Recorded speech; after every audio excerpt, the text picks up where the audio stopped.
Fala galerinha do meu canal, beleza? Quem tá falando é Vinícius, trazendo mais um pra vocês.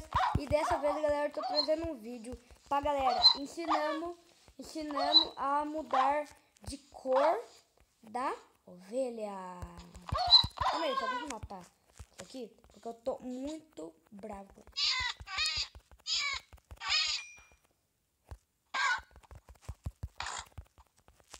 Deixa esse cavalo. E vamos lá. Primeiro, nós precisamos de uma ovelha, claro, seus burros. Tô brincando.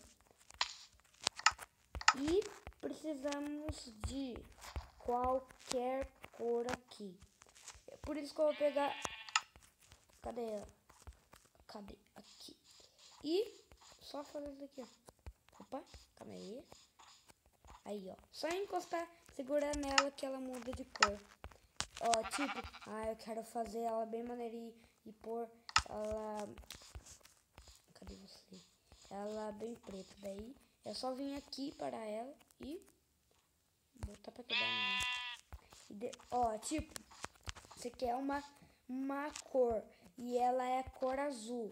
Você, não quero cor azul.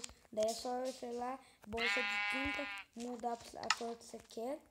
E pegar a tesoura e cortar e é tudo sujo.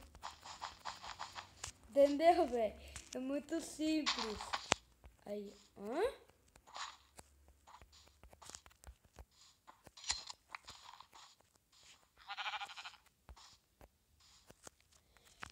vou tentar mudar de cor dela. Cadê ela?